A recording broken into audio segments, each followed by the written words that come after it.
We have a civilized conversation with someone. We very often disagree, but we do it in a grown-up way.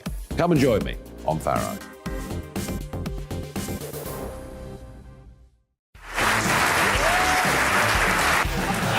My name is Andrew Doyle. Join me every Sunday evening at 7 p.m. for Free Speech Nation. This is a show where we address current affairs and news stories of the week with the help of two wonderful comedian panellists. I brought in comics because I want to give it a lighter edge, and also they work for less. See you there.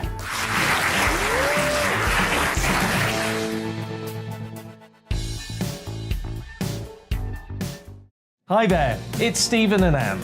At breakfast from 6 a.m, you'll always be caught up with everything you need to know, the latest headlines, opinions and debates. We'll bring you the good news and the bad, but most of all, we're here for you. Remember, send in your views and let us know what you would like us to talk about. That's because we're your news channel. And every morning at 6 a.m, it's breakfast on GB News. I'm Dan Wootton. Join me Monday to Thursday from 9 to 11 for the feistiest and most fun news debate on TV, where free speech reigns. I'll bring you a sharp take on the day's biggest stories, bombshell newsmaker interviews, and A-list guests. And I guarantee you, no spin, no bias, no censorship, and no reason to go to bed. That's Dan Wootton tonight, Monday to Thursdays from 9 on GB News.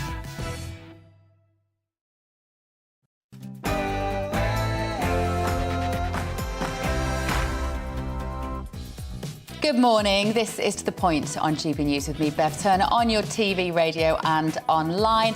I'm going to be here with you until midday. It's GCSE results day, so we'll be bringing you the latest on how everybody has done, and let me know how you've done. GBviews at gbnews.uk, or you can get in touch with us on Twitter at GBnews. We've got loads of great guests and opinions, plus yours, of course. But first of all, here is the news with Rihanna.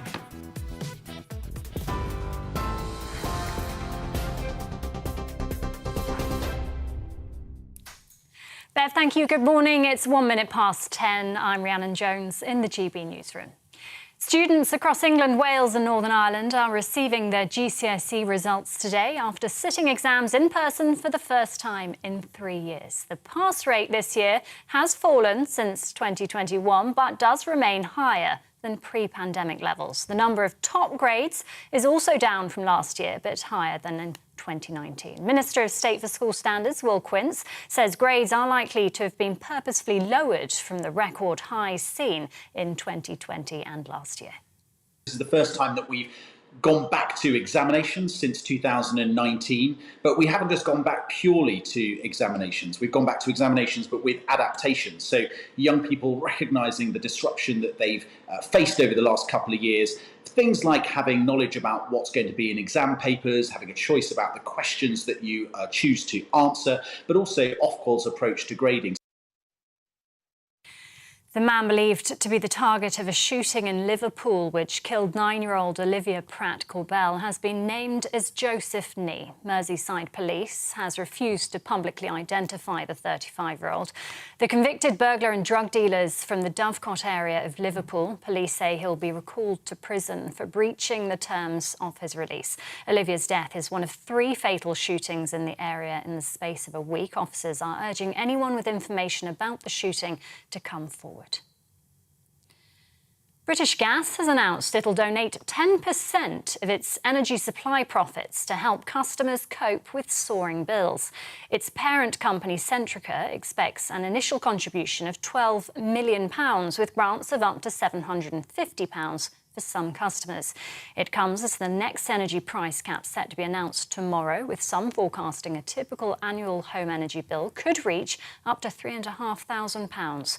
Will Hodson, consumer champion at How to Save It, told GB News he expects the price cap to go up even more.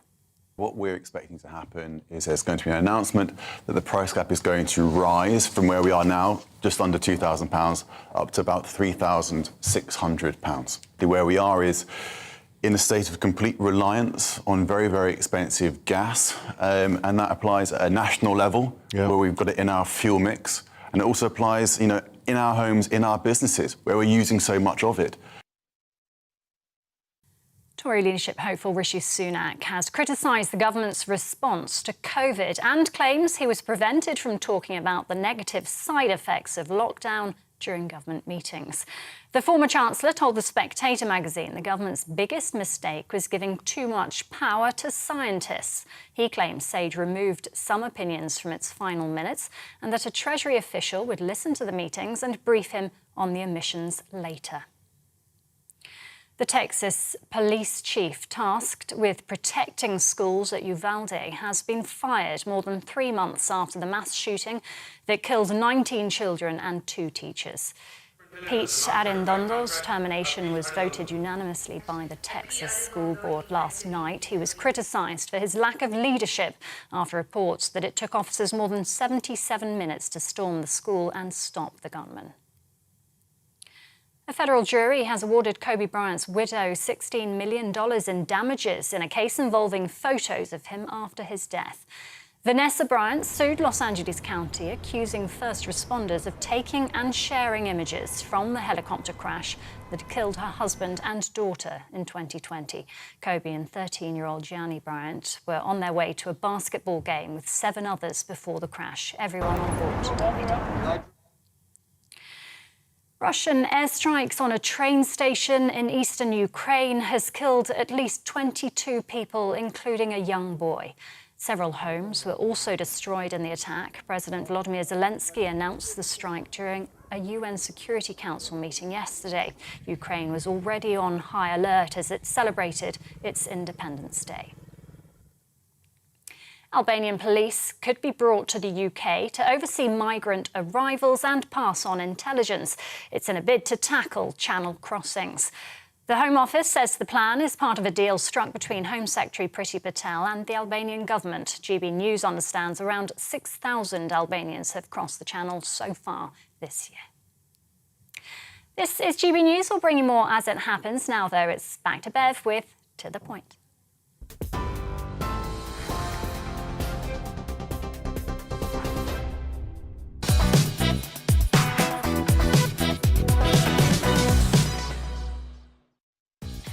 A very good morning to you. This is To The Point on GB News with me, Bev Turner, on TV, radio and online. So grab a coffee, stay out of the rain and find out what's happening in the world today. Here's what's coming up. It is GCSE Results Day. Butterflies all round, celebration for some, commiseration for others. How did you or your children or grandchildren get on? Let me know. GBviews at gbnews.uk. And how much of an impact do you think COVID restrictions had? Do you remember the nightmare of online learning? It must have played a part in today's results, I am sure. Plus, shocking new research says that over 70% of disabled households have been plunged into debt this year. What are the government doing about it? Activists have been arrested after Just Stop Oil supporters blocked access to petrol pumps at some service stations. Is this a legitimate way to protest, or are we too soft on eco-nutters who cause widespread disruption? We've got all of that coming up and much more across the programme. You can get in touch with your views as usual. In fact, I can't do it without you. gbviews at gbnews.uk.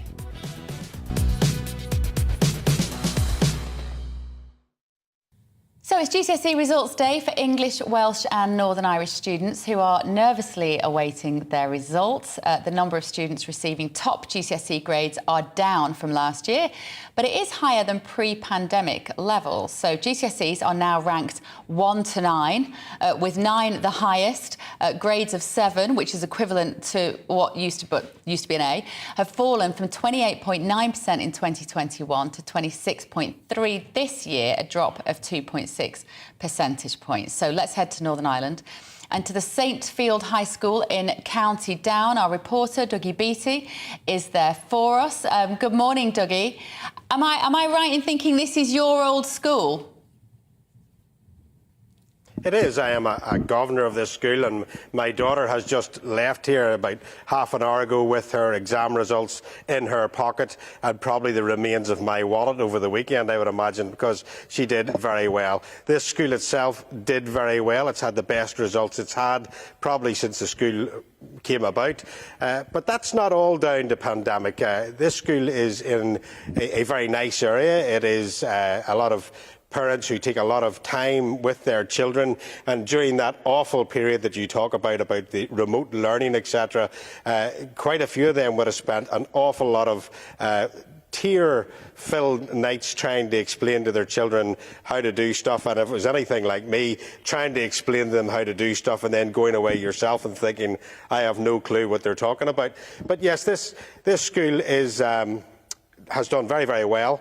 It never inflated its results through 2020 and 2021, so therefore its results this year are better, and better than they were in 2019. We've got to remember that Key Stage 4 and 5, of course, this is the first year that they have been judged by exam results. Yes, the marking wasn't as harsh, but we've got to remember it has to be there or thereabouts, the answer, to get a successful mark of some sort. So I think with this, we've got to look at which schools did better. Obviously, schools in not such affluent areas will have done worse. I do fear that will come to the top as the day goes on, and we will see a different way of having to look and search at education. But it is with pride, I must say, that this school in particular, the teachers, especially the teaching staff, have really gave it their all with the online stuff, and were available at the drop of a hat to talk to children at any one time. So education, it does count. Yes, it is not where it was probably pre-pandemic, but it will get back there.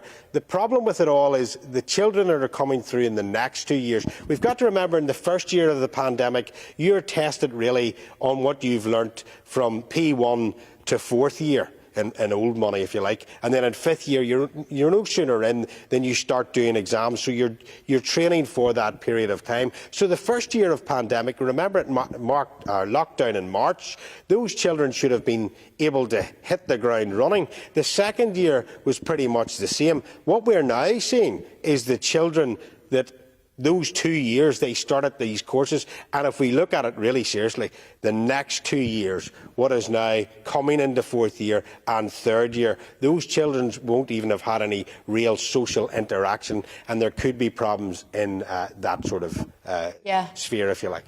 It's interesting, Dougie, to hear that you're not only a parent but also a governor of that school, so you bring a kind of insight into it, and you've obviously had conversations with the teachers over the last couple of years about the challenges that they faced.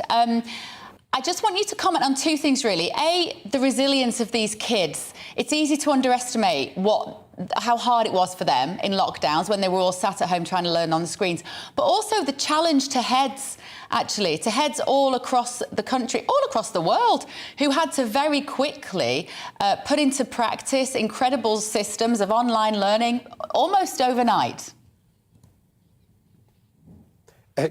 Leadership, that is exactly what it's been about, and we are very lucky in this school that we do have a good leadership in it. I mean, even if you look at this year, we're going to have to start thinking from a governor's point of view. You think about the finances of a school, and I mean, this year we're going to have an energy crisis, but we've also got the pandemic. We're being told, at the end of it, leave the windows open, let the air through the school, be careful how books are handled, how they're put across. I mean, we were having to get strimmer masks for these kids at one stage of the game when they were coming back in. We were having to look at whether we hired other teachers full-time or not to cover other teachers when they went off with a cold or with COVID.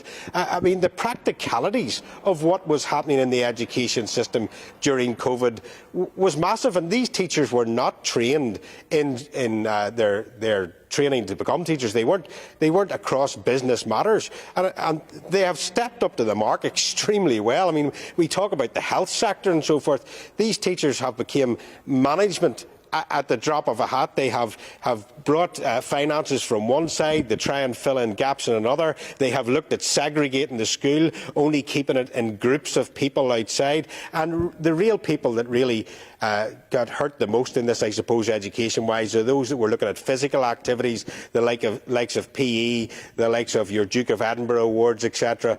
All those didn't get a chance, and those school teachers have had to now look at how they move those budgets about. But this year, with energy crisis and the cost of heating and all going up, do we give way to those COVIDs of closing the windows, keeping the heat in the school? Where do we go? There is no leadership at this point, and all that will now have to be looked at.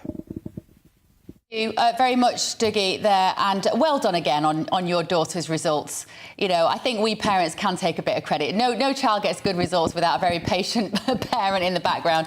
So well done. A lot of you have been actually getting in touch as well. Kevin has said, make business studies and politically neutral modern history compulsory at GCSE. And Ruth, this is such a good point, and thank you so much for correcting me on this. She said schools did not close. We had half of our children in school due to them being classed as vulnerable or children of key workers. The children that were at home had Zoom lessons delivered along with learning packs and food parcels. God, not everyone did that, Ruth, I can tell you that. Our teachers and support staff were worked to the bone, ensuring all our children were looked after and safe and made daily catch-up welfare calls. Schools were closed infuriates me. It's a really good point, Ruth. Thank you. It is easy to forget how many children of key workers were at school and how many teachers were still doing the job from the premises. Now, we're going to go to south-west of England.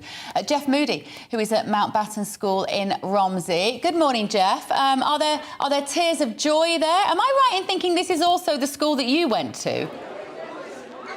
It is. I have not set foot in this room since 1984. I must admit they have got on top of the smell of boiled cabbage, which I'm quite pleased about. Yes, all of the students have been arriving in the last half an hour or so. They're all queuing up and collecting their results, and then, of course, mingling as they talk about the results with their friends. I've spoken to a few earlier on, and Mountbatten School does tend to do pretty well, so we're hoping we can buck the national trend a little bit. Of course they do well. I went there. I've managed to persuade two young students to open their results live for us. Hello, so you're... Yeah, hello. And your name is? Elite.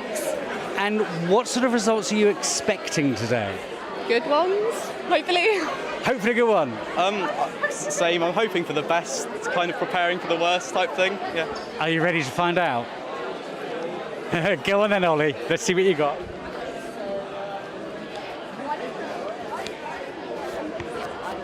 That is horrendous. I did very well. I got a 9 in everything. Ollie, congratulations. Fantastic, a 9 in everything. Quick word here from one of your teachers, Sian. That's very good news, isn't it? Fantastic news, and Ollie is just one of a large number of students who have been so successful today. We are so proud of all of them. They have worked so hard through online learning, through disrupted learning, and the results are here to see today. We're so pleased for them. Yeah, really pleased for you, Ollie. Well done. Right, your turn. Okay. Oh my god. 1, 2, 3, 6 9s, and the rest are 8s. That's incredible. Congratulations. How do you feel? Really good. So what are you going to go on and do now then, Ollie? Well, I'm going to do maths, economics, English literature and philosophy at Barton Peveril. I went to Barton Peveril. It's a very good college. Very good college. You'll do well. Say in 40 years' time you could be me, if that's a good thing. Well, we're going to be here throughout the morning talking to students as they open those all-important exams and seeing what life holds for them going forward. But for now, back to you. Thank you, Jeff. Thank you. Don't wish that upon them, for goodness sake. No, I'm sure you do a great job, but they're two amazing students there, getting a whole raft of 9s and 8s. Do you know what is frustrating for those of us who probably did our GCSEs quite a few years ago? Is this idea that we don't have the A, B, C, D. They've messed around with it so many times, the grading system. I've never been quite able to understand why we needed so many different grade boundaries. From a 9 it used to be an A star, and an 8 was a A minus. I don't know. Anyway, but well done to everybody who has made that effort to do your GCSE exams. You'll never have to do them again. That's all you have to remember. It doesn't matter how you've done. Your life will work out. I promise you. I promise you. I know I sound like a boring old mom, but it's true. Now, after the break, more than 70% of disabled households have been plunged into debt this year by the cost of living crisis. So what are the government doing to support these particularly needy households who do absolutely need some help? After the break, I'll be speaking to disability charity Sense. But first, here's the weather.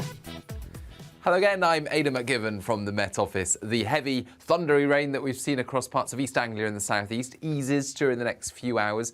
It then feels cooler compared with yesterday, and brighter skies follow the main area of rain, which has moved up from the continent and is now being swept away by a cold front. Meanwhile, a ridge of high pressure builds in from the west, but still some changeable weather for western Scotland, Northern Ireland, scattered showers here. Best of the sunshine, northern and western England as well as Wales. Cooler air arriving here compared with the last few days. And finally, by the end of the afternoon, the heaviest of the rain clears away from East Anglia. A few showers follow and a much less humid feel, with temperatures here reaching 25 or 26 Celsius, low 20s for Western England, Wales and high teens for Scotland and Northern Ireland. Now the showers continue in Western Scotland and Northern Ireland overnight. In fact, some more prolonged rain at times here, with clear spells elsewhere across much of southern and eastern Scotland, England and Wales. But temperatures dropping away a little further compared with the recent nights, so especially in the southeast, a more comfortable night for sleeping, temperatures dipping to the mid to low teens. Elsewhere, I think it will turn largely cloudy by the start of the day across parts of northern and western England and Wales. Some heavy showers move into western fringes here, and some particularly lively downpours are expected by the afternoon across central and southern Scotland, as well as the far north of England. Elsewhere, sunny spells and temperatures at around average for the time of year, so low to mid-20s for England and Wales, high teens, low 20s for Scotland and Northern Ireland. But the heavy showers continue across central and southern Scotland into Friday evening. 1 or 2 showers for western parts of England as well as West Wales. Clear spells elsewhere. And as we head into the weekend, the weather tends to look a bit more settled as a ridge of high pressure builds. Many places see sunny spells, but there'll still be 1 or 2 showers.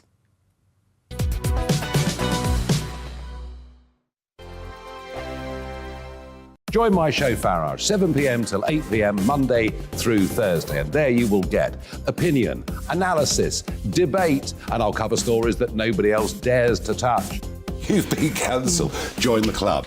Oh my goodness me. And then for the last 15 minutes, talking pints. We're over a drink. We have a civilised conversation with someone. We very often disagree, but we do it in a grown-up way. Come and join me on Farage.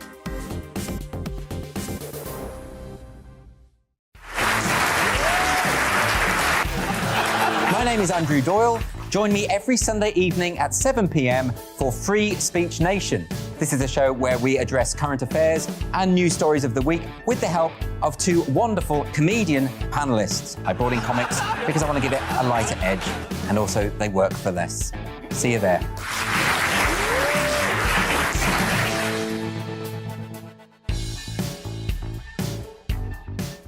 Hi there, it's Stephen and Anne. At breakfast from 6 a.m, you'll always be caught up with everything you need to know, the latest headlines, opinions and debates. We'll bring you the good news and the bad, but most of all, we're here for you. Remember, send in your views and let us know what you would like us to talk about. That's because we're your news channel. And every morning at 6 a.m, it's breakfast on GB News. I'm Dan Wootton. Join me Monday to Thursday from 9 to 11 for the feistiest and most fun news debate on TV, where free speech reigns. I'll bring you a sharp take on the day's biggest stories, bombshell newsmaker interviews, and A-list guests. And I guarantee you, no spin, no bias, no censorship, and no reason to go to bed. That's Dan Wootton tonight, Monday to Thursdays from 9 on GB News.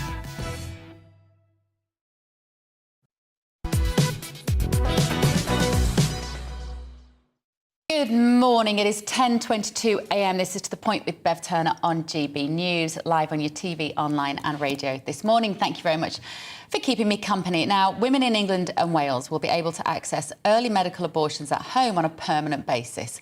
This is new legislation that comes into effect on the 30th of August, and it will allow women to access pills for early medical termination via a video link or telephone consultation, and for both pills to be taken at home for gestation of up to 9 weeks and 6 days. This measure was originally brought in during the early response to COVID. So joining me now to discuss this is Anne Faridi, a former CEO of the British Pregnancy Advisory Service, which is the UK's largest independent abortion provider. Thank you so much for joining us, Anne. It's good to see you. Do you greet this as a good news story, one of the very few good news things to come out of lockdowns?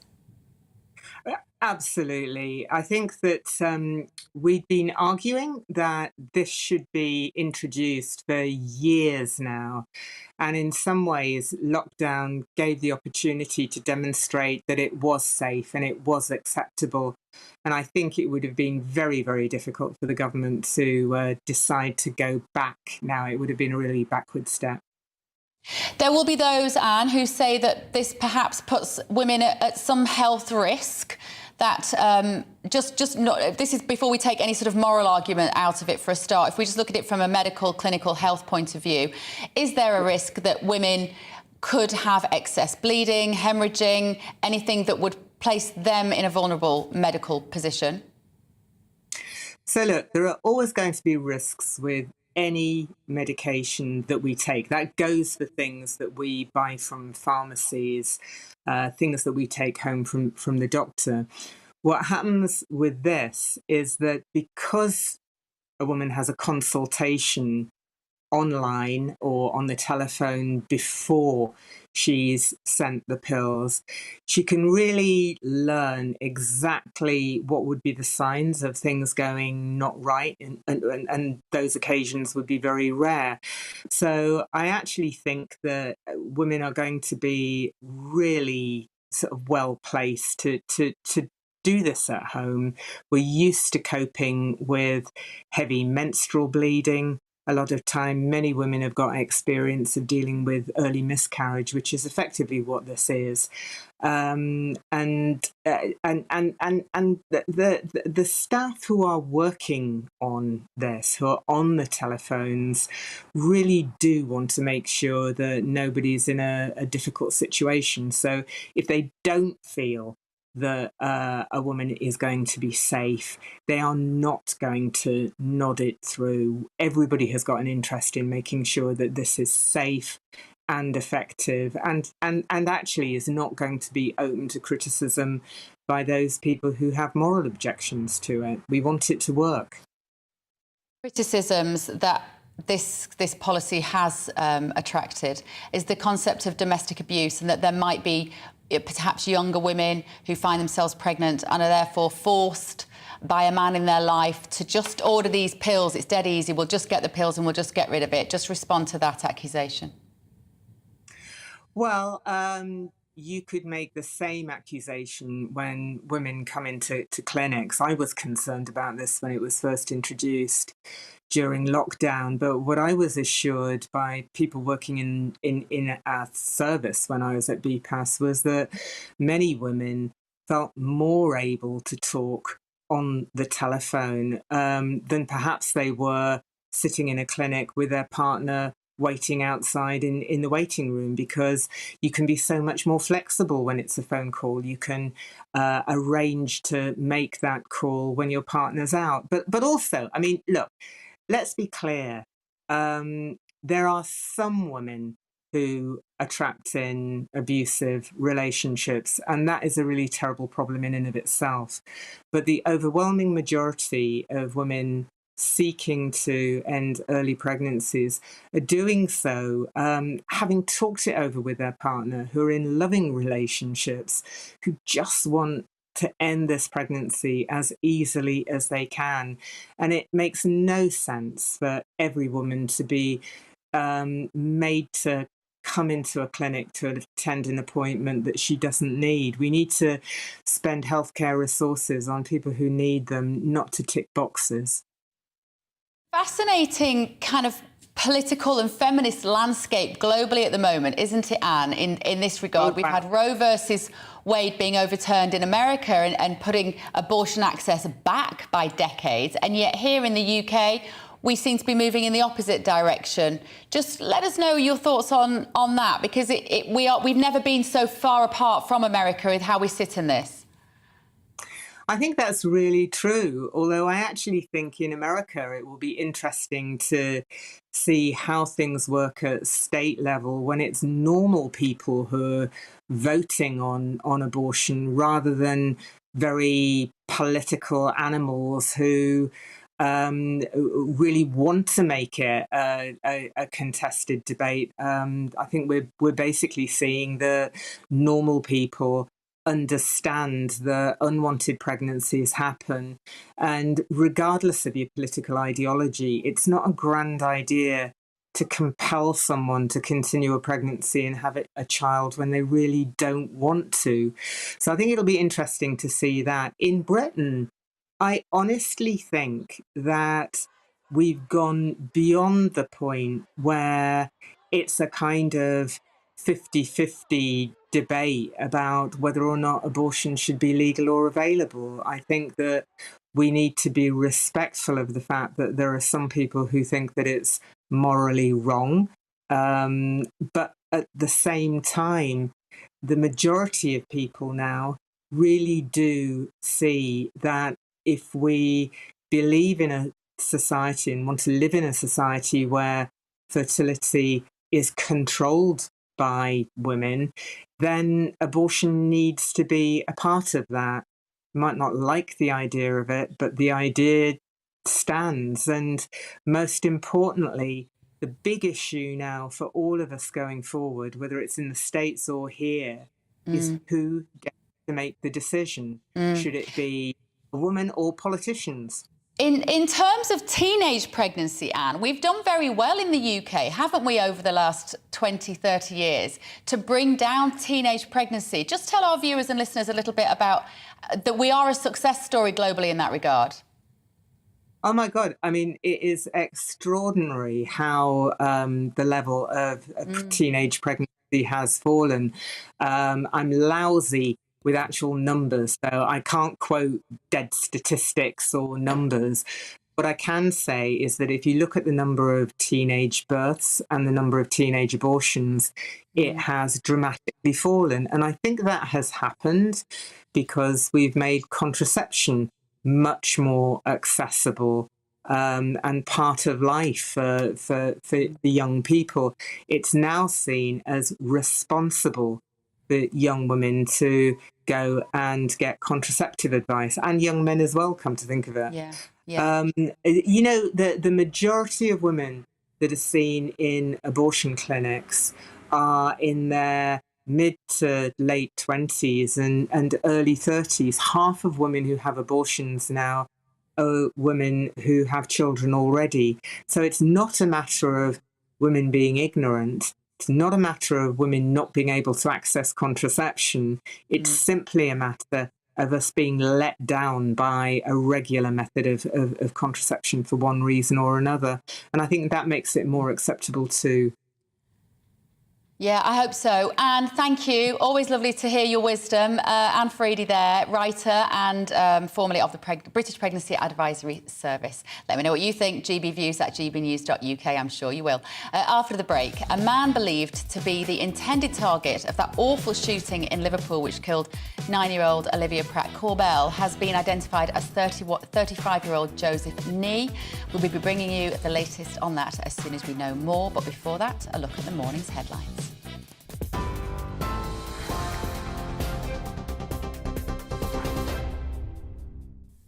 Good morning, it's 10:32. I'm Rhiannon Jones in the GB newsroom.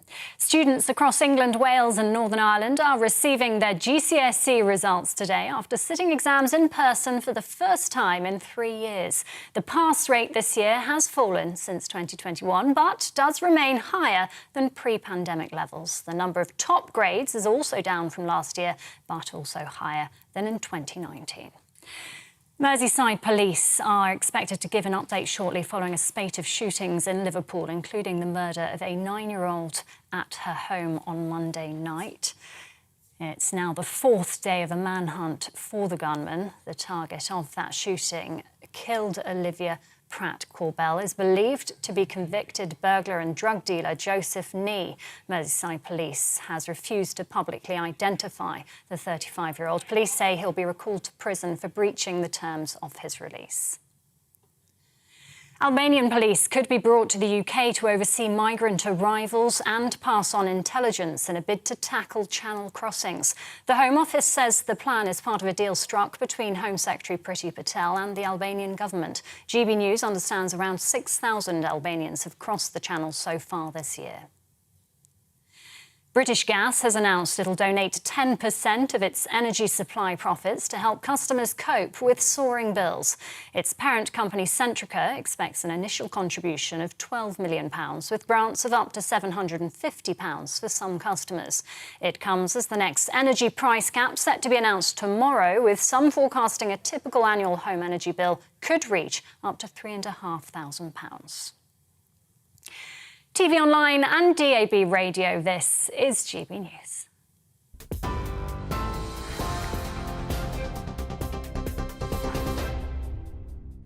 Direct Bullion sponsors the Finance Report on GB News for gold and silver investment.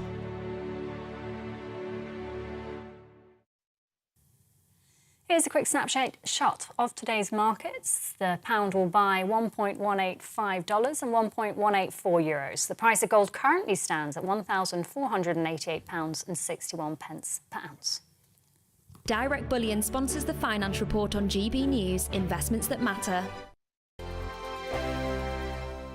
Join my show Farage, 7 p.m. till 8 p.m. Monday through Thursday. And there you will get opinion, analysis, debate, and I'll cover stories that nobody else dares to touch. You've been cancelled. Join the club. Oh, my goodness me. And then for the last 15 minutes, talking pints. Over a drink, we have a civilised conversation with someone. We very often disagree, but we do it in a grown-up way. Come and join me on Farage.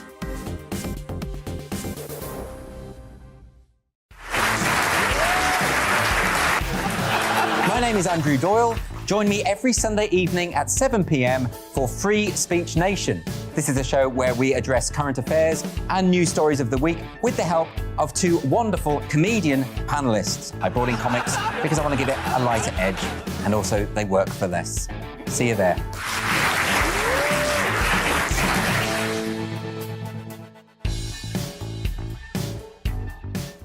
Hi there, it's Stephen and Anne.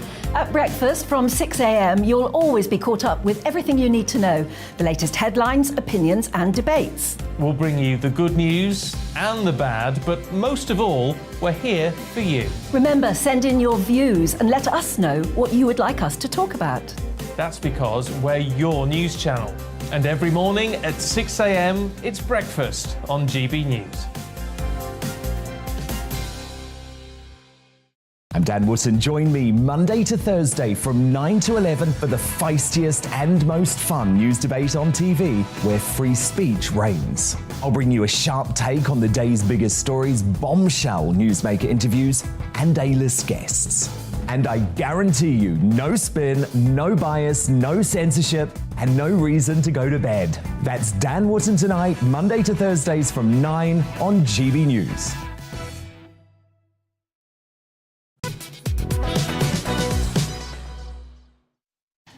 Good morning, it's 10:36 a.m. on Thursday. This is To The Point with me, Bev Turner, on GB News. We are live on your TV, online and radio this morning. Now, new research says that more than 70% of disabled households have been plunged into debt this year by the cost of living crisis, with 80% saying that the government has not done enough to help. The report by national disability charity Sense, which surveyed over 1,000 parents or family members caring for a disabled person across the UK, found that 55% admitted to borrowing money from friends or relatives to pay bills, while 77% said that the crisis was affecting their mental health. 40% say they will go without food to save money, according to the new research. So I'm joined now by Richard Kramer, the Chief Executive of Sense, who wrote the report. Hello, Richard. Good morning. First of all, why did you feel the need to do this assessment of the situation here in the UK? Well, families are telling us that they're finding it impossible to pay their energy bills. They're cutting back on essentials. More and more people are getting into debt.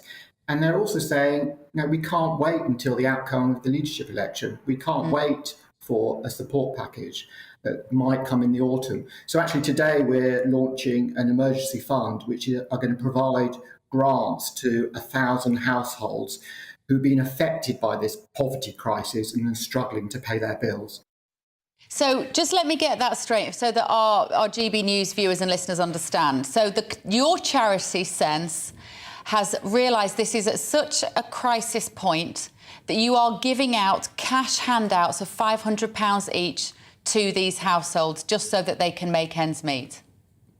We're hearing about the despair of families every day who are caring for their disabled son or daughters and increasingly getting into debt. We've campaigned for government to do more. 50 charities wrote to Liz Truss and Rishi Sunak saying, can you do more? What are your plans to tackle the cost of living crisis? We haven't heard back from them.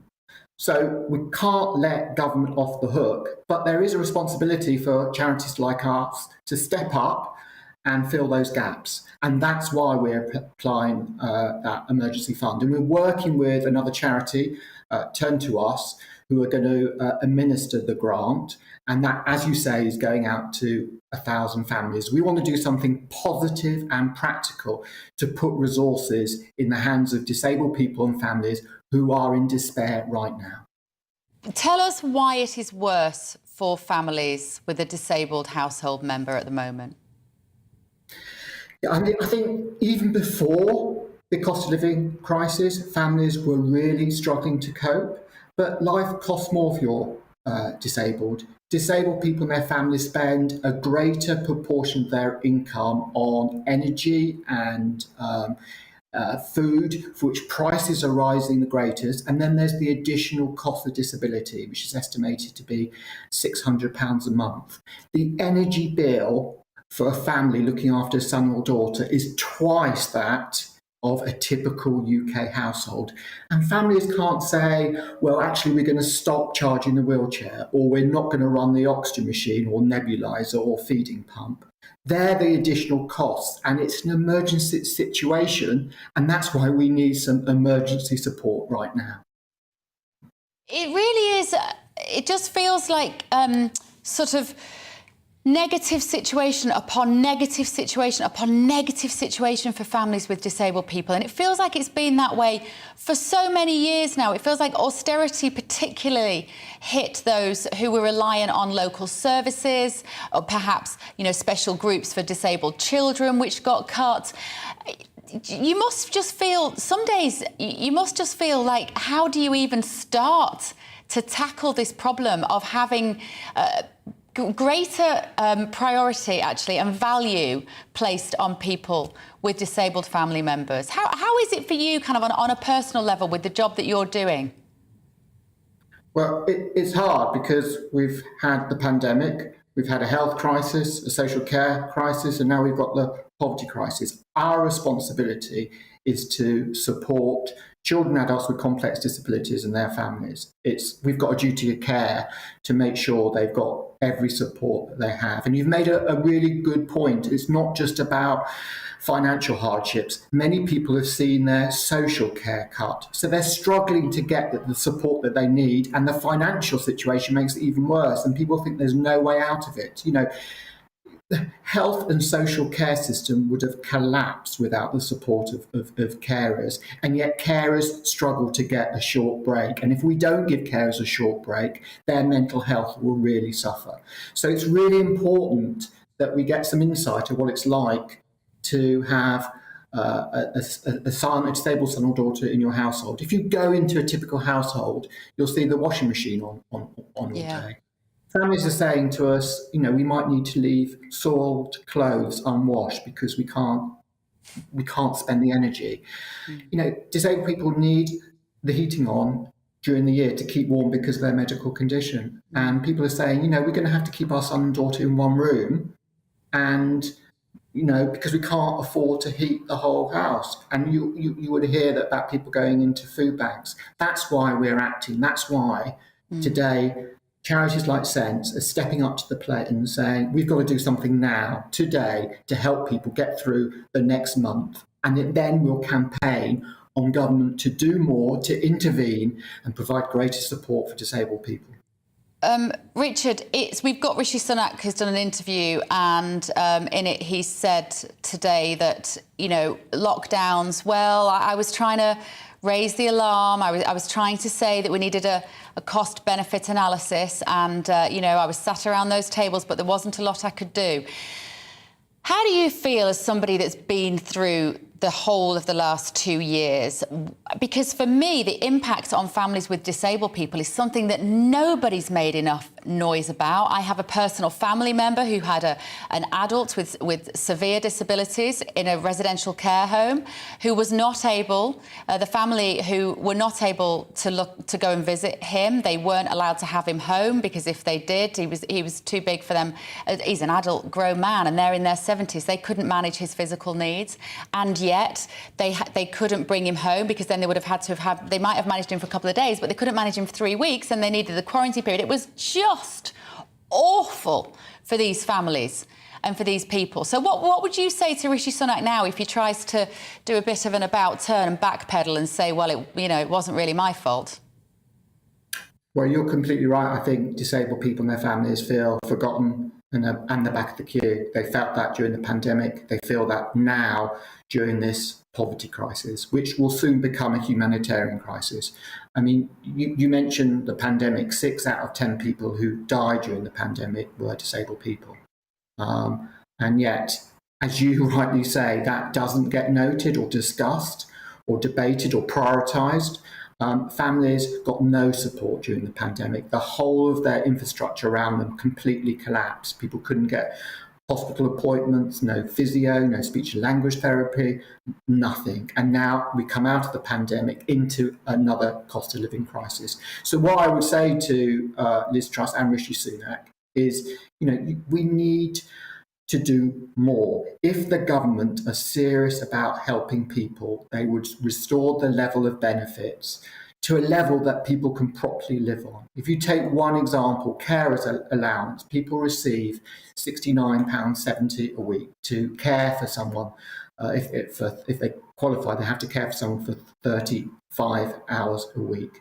£69.70. Yet unpaid carers during the pandemic were saving the state $500 million a day. Wow. And yet family carers can't get a break, so their mental health will suffer. There's simple things that government could do. They could introduce a social tariff to reduce energy bills for households that have high energy use. I think what we've got is both candidates having to choose, are we going to provide universal support, or are you going to intervene and provide support for those who most need it? And as a chief executive of a charity, we're here to say, actually, disabled people and their families are in despair. We hear that every day. They don't know what to do. They have already cut back their budgets. There's nothing more that they can cut back. So that's why we're providing this short-term help, but it's not a long-term solution. No. And both Liz Truss and Rishi Sunak need to provide more support. Well, we applaud your hard work, Richard, honestly, and we share that despair on behalf of all the people that you're working with, and keep up that amazing work, and we will keep shouting about it as much as we can. Richard Kramer there, Chief Executive of Sense, who, as he said there, they're giving out £500 handouts to all the families that they're working with because their electricity bills are so extraordinary. We are waiting on a press conference about the terrible shooting of 9-year-old Olivia Pratt-Corbell in Merseyside. We will bring you that when we know that they are ready to go up there in the north of England. So just bear with us on that one, won't you? Now, supporters of campaign group Just Stop Oil, tickly throat, blocked service stations on the M25 as part of their campaign demands that the UK government end new oil and gas projects in the UK, Surrey police have said in a statement that 20 people have been arrested following protests for offences including conspiracy to commit criminal damage, aggravated trespass and public nuisance. Is this disruption a fair enough way to draw attention to what activists see as an important cause. What do you think? Let us know. GBviews at gbnews.uk. And here to discuss this are Rupert Reed, a professor at the University of East Anglia and former spokesperson for Extinction Rebellion, Howard Cox, founder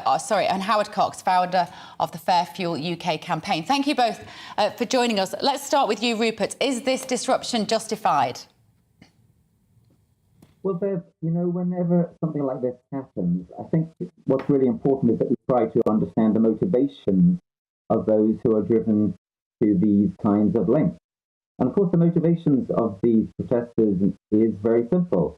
They are very scared about the future. Most of them are young, and they're rightly extremely concerned that climate breakdown is going to take down their future unless we effect a massive course correction, which at present we show absolutely no sign of doing. I think that's really where one needs to start with this.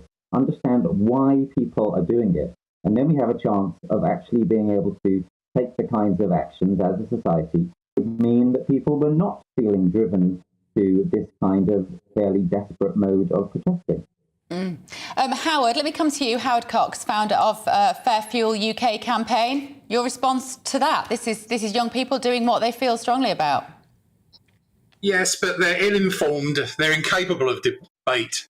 Frankly, they're clueless and they're selfish. They're very ignorant. And they're anarchists with egos bigger than their brains. It's ridiculous. Why don't they sit round the table and debate what they want?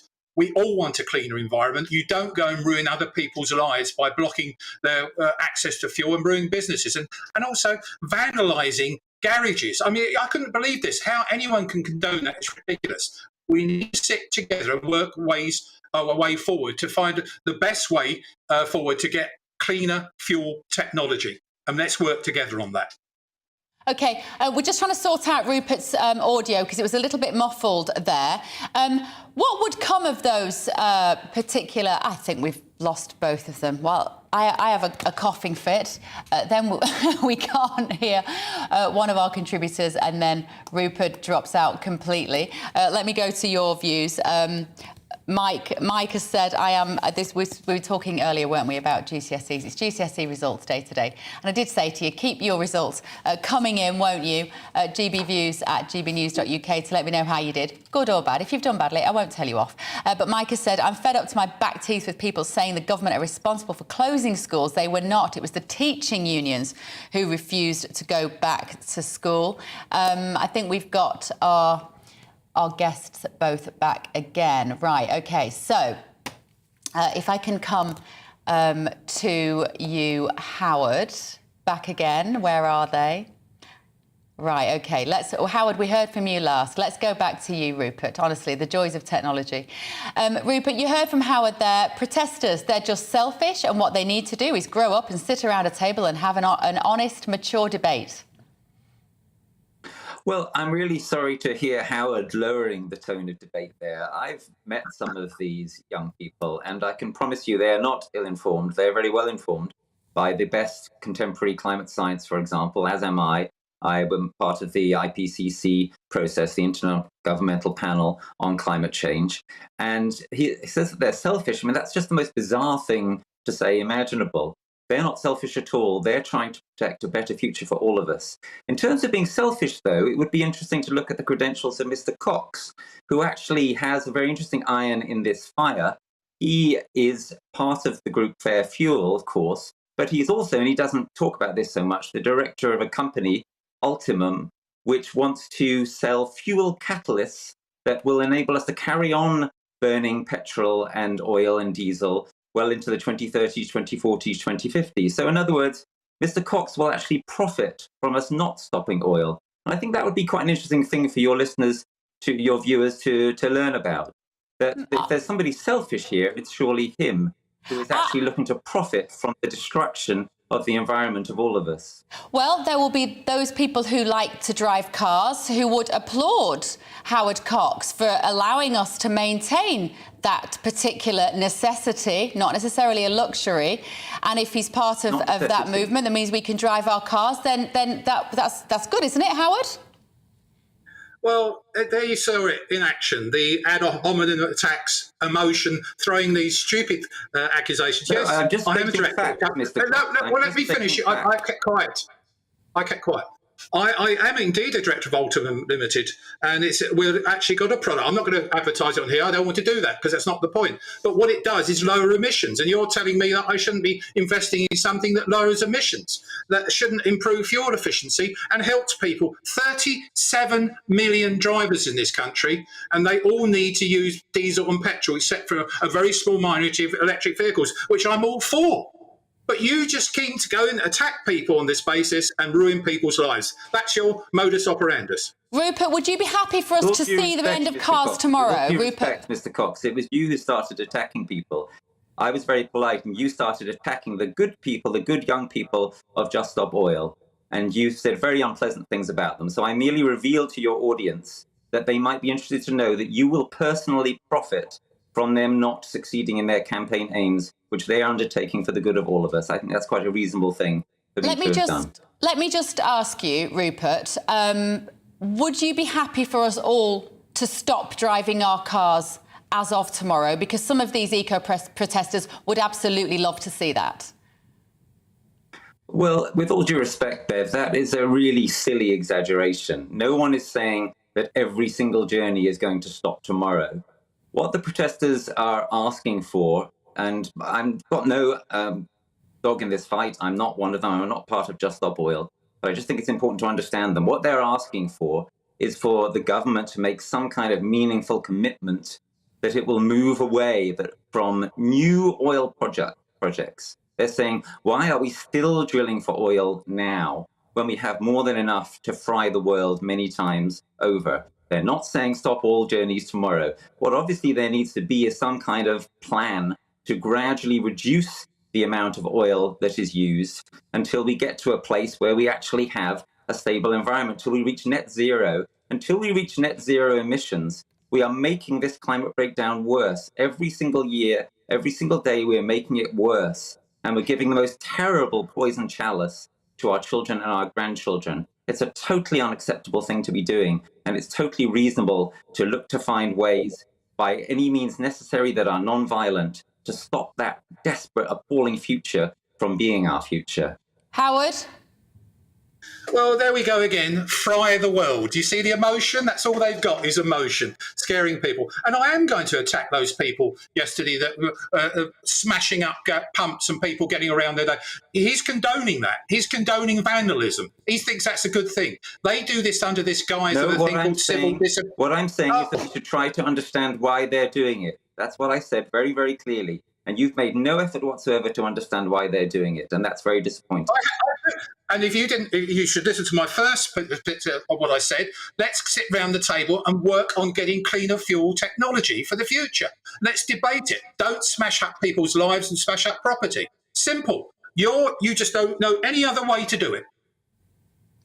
With all due respect, what Just Stop Oil are asking for is precisely to sit round a table with the government to talk about it with them. But so far, the government has made no response whatsoever. Let's do it. When I was part of Extinction Rebellion, when I was part I've got my diary here. Let's book a point. Come on. Talk with us. I would happily sit down and talk with us. If we do want to have so at all recently, they've made no good faith declarations on this or anything. They are planning to have new oil fields in the North Sea. They're planning to dig more coal out of the ground. This is not enough to put our appalling way to behave. Well, there's a cost of living crisis. Have you noticed? So yes, indeed, I have noticed, and that's why we ought to go green. As everybody knows, what we ought to be doing is insulating our houses, putting up more solar panels, allowing onshore wind, which this government has banned. And if we were to do those things, we would be in so much better of a position than we are in. We could still start doing them now. Fossil fuels are yesterday's technologies. They need to be phased out for the good of us all. And the war in Ukraine has shown this very clearly. We are dependent upon fossil fuels. We are dependent upon international markets for coal and gas and oil. That's a ridiculous situation to be in. Let's have good homegrown solar energy, renewable energy, wind energy. Let's insulate our homes properly, and then we'll be able to face the future proudly, and we'll be able to tell our children that we actually did what was necessary. OK, gentlemen, when you do decide to have that roundtable, I will happily chair it for you here in the studio because it is a debate that needs to be conducted. There is no doubt about it. There is so much emotion and actually we need facts as well. Right, that was Howard Cox and Rupert Reed there talking about the green dilemma, which we're all living with, aren't we? We're going to take a quick break now, but when we come back, much more. See you in a bit.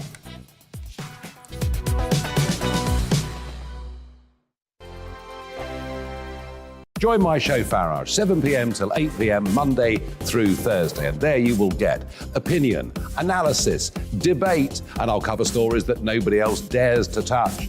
You've been cancelled. Join the club. Oh, my goodness me. And then for the last 15 minutes, talking pints. We're over a drink. We have a civilised conversation with someone. We very often disagree, but we do it in a grown-up way. Come and join me on Farage.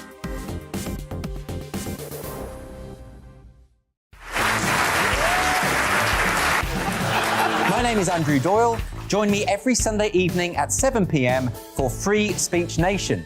This is a show where we address current affairs and news stories of the week with the help of two wonderful comedian panellists. I brought in comics because I want to give it a lighter edge, and also they work for less. See you there.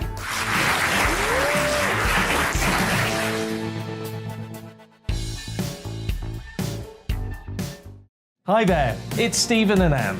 At breakfast from 6 a.m, you'll always be caught up with everything you need to know, the latest headlines, opinions and debates. We'll bring you the good news and the bad, but most of all, we're here for you. Remember, send in your views and let us know what you would like us to talk about.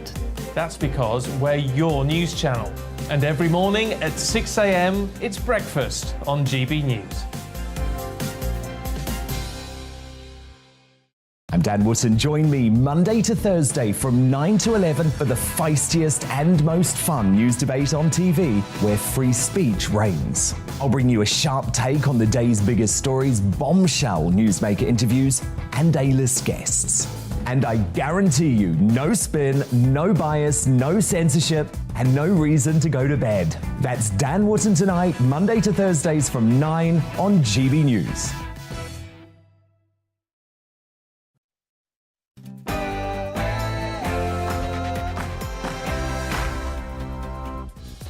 Good morning, this is The Point on GB News with me, Bev Turner, on your TV, radio and online. I'm with you until midday with a show jam-packed with all of the biggest stories, discussion, guests, opinions and yours, of course. Make sure you get in touch with your views, gbviews at gbnews.uk. But first it is time for the latest news.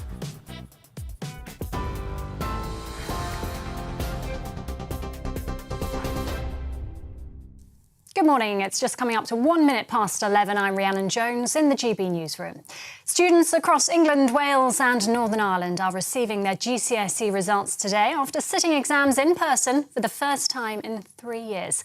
The pass rate this year has fallen since last summer, but does remain higher than pre-pandemic levels. The number of top grades is also down from last year, but higher than in 2019. Minister of State for School Standards, Will Quince, says grades are likely to have been purposefully lowered from the record highs seen in 2020 and last year.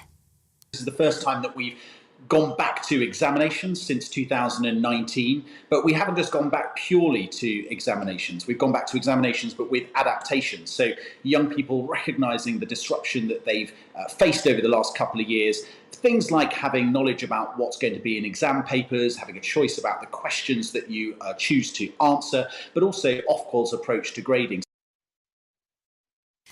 Merseyside police are expected to give an update shortly following the murder of a 9-year-old girl at her home in Liverpool on Monday night. It's now the 4th day of a manhunt for the gunman. The target of the shooting that killed Olivia Pratt-Corbell is believed to be convicted drug dealer Joseph Nee from the Dovecot area of Liverpool. Merseyside police has refused to publicly identify the 35-year-old, but they say he'll be recalled to prison for breaching the terms of his release. And it looks like we will be going to that press conference any moment now, and we will cross live to it as and when it happens. British Gas has announced it'll donate 10% of its energy supply profits to help customers cope with soaring bills. Its parent company, Centrica, expects an initial contribution of £12 million with grants of up to £750 for some customers. It comes as the next energy price cap set to be announced tomorrow, with some forecasting a typical annual home energy bill could reach up to £3,500. Well, Will Hodson, consumer champion at How to Save It, told GB News he expects the price cap to go up even more.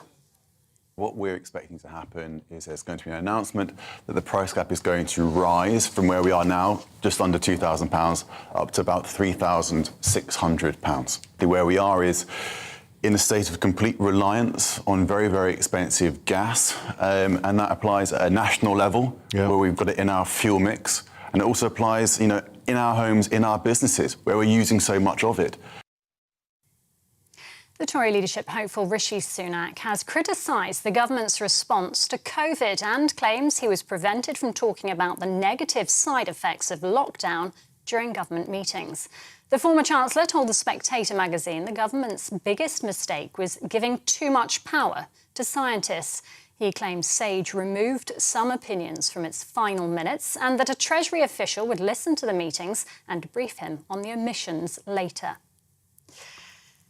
The Texas police chief tasked with protecting schools at Uvalde has been fired more than 3 months after the mass shooting that killed 19 children and 2 teachers. Pete Arredondo's termination was voted unanimously by the Texas School Board last night. He was criticised for his lack of leadership after reports that it took officers more than 77 minutes to storm the school and stop the gunman. A federal jury has awarded Kobe Bryant's widow $16 million in damages in a case involving photos of him after his death. Vanessa Bryant sued Los Angeles County, accusing first responders of taking and sharing images from the helicopter crash that killed her husband and daughter in 2020. Kobe and 13-year-old Gianni Bryant were on their way to a basketball game with 7 others before the crash. Everyone on board died. Russian airstrikes on a train station in eastern Ukraine has killed at least 22 people, including a young boy. Several homes were also destroyed in the attack.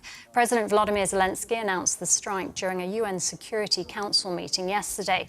Ukraine was already on high alert as it celebrated its Independence Day. Albanians arriving in the UK on small boats will be removed from the country faster as part of a new agreement reached between the British and Albanian governments. The deal will see senior Albanian law enforcement officials based in the UK to help identify those with no legitimate claim for asylum. GB News has been told that around 6,000 Albanians have crossed the Channel so far this year.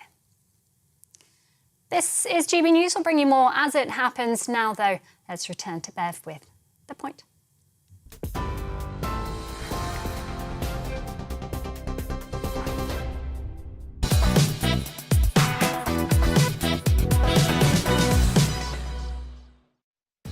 Good morning. This is To The Point on GB News with me, Bev Turner, on your TV, radio and online. We have got a great next hour lined up for you. Don't go anywhere. Here's what's on the menu. A new report says that 70% of our pubs will likely close this winter. 70%, as they struggle with energy bills. Now, as the TUC call for the minimum wage to rise to £15 an hour, will the other 30% make it through? Meanwhile, many BTEC students are still waiting for their results a week after they were due to be released. This is causing many to remain in university places who are looking for places that are in limbo. But is university all it's cracked up to be? I'll be talking about other options for further education later on in the show. And finally, podcaster Andrew Tate has been banned from Instagram. That's not him in a builder's hat if you're still watching on the telly. Here he is, that's him in his private jet. Instagram, TikTok, Facebook and now YouTube over what many call his extremely misogynistic views. But with 4.6 million followers on Instagram and over 1 billion views on his videos, Is it too late to try and cancel him? He is a bit of a wally. I'll tell you all about that in just a moment. We've got all of that coming up and much more across the programme. And you can get in touch with your views as usual on gbviews@gbnews.uk.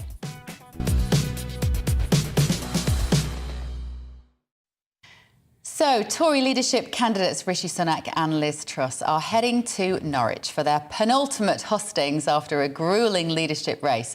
But ahead of their appearance tonight, Rishi Sunak has come out saying we shouldn't have empowered the scientists as much as we did during the COVID pandemic. He said it was wrong to keep children out of schools and that he felt emotional when fighting for them to be kept open.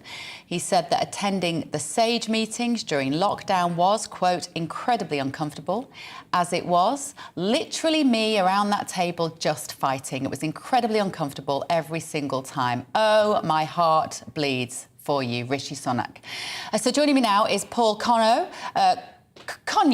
media commentator and co-author of an upcoming book called Boris Johnson, Media Creation, Media Clown, Media Casualty. So let's first of all turn to the new Rishi Sunak. Paul, he's come out and saying, oh, it wasn't me, Gov. I was not part of that decision-making process. Well, who does he think this is going to appeal to? Because the likes of me, who was saying this for 2 years, we need more than this. We want to see arrests made in the next 12 months. Never mind just oh, sorry, there wasn't a lot I could do. Whether he's right or wrong, I think there's a lot of tit for tat here. I think this is Rishi Sunak's response via The Spectator, the Tory Bible, to Liz Truss a week or two ago, saying, of course, that she argued against Rishi Sunak's national insurance hike. So I think it's they're both trying to outdo each other. Well, I stood by collective responsibility, even though I didn't agree with it. I'm not quite sure whether it's going to make any difference to the campaign. It looks as if Liz Truss is virtually a shoo-in, unless the polls are remarkably out of sync. Although personally, as a Labour supporter, I would rather see Liz Truss win, which will be a disaster. But I would feel more comfortable with Rishi Sunak with the PM for the interim 2 years to the next general election. Is that right? Just give us a bit more of that, Paul. Why will Liz Truss be a disaster? I think her. She's almost rivals Boris Johnson in terms of shifting positions. I think she is going to be the continuity Boris candidate. I think her cabinet, I hope I'm wrong, but I think her cabinet will consist of people who are the tame supporters of her, loyalists, rather than the best available talent. I mean, the rumour that the new Michael Gove's replacement, as the minister in charge of levelling up, could be the minister for the 18th century, Jacob Rees-Mogg, is beyond satire. I don't think even Ian Nucci would script a thick of it episode to match that one. Got this penultimate hustings. It does feel like it's been going on for a very long time, Paul. Well, yes, some would say too long, and I'm not sure that either of the candidates would be too happy about Boris Johnson's speech in Kyiv yesterday, in which he almost implied that the Brits have got to tough out rising prices, which won't affect him much, but will certainly have a big challenge for whoever, in fact, is in number 10, almost certainly Liz Truss. And they're going to have to face the question of, I'm a supporter of backing Ukraine. It's one of the rare occasions I've agreed with Boris Johnson. But I do think that the pressure from the public as eat or heat, and as people even die in a hard winter, especially old people, I think the British public may start to waver. Some of the European countries' public opinion is already wavering about the level of support for Ukraine. So it's going to be a very tough challenge for the next Prime Minister. And I think some people might argue that Boris Johnson was happier playing the international statesman, his sort of Churchill wannabe in Kyiv yesterday, which he could have done by Zoom, rather than He's had 2 holidays and he hasn't done much about the energy crisis. Some would say that perhaps he's happier strutting the international stage for photo ops than he is actually handling the tougher nitty-gritty of domestic government. There's no doubt about that. I mean, we look forward to reading your book, Paul. Boris Johnson, media creation, media clown, media casualty. It sounds intriguing, actually. But what do you think the 2 potential PMs will think about Boris stealing a few headlines last night? Every time he pops up, do they think it's a blessing or a curse for them? I think they probably have mixed feelings, but I think if you look at this morning's Daily Telegraph front page headline, it's that inference that Brits have got to actually tough out to back Ukraine.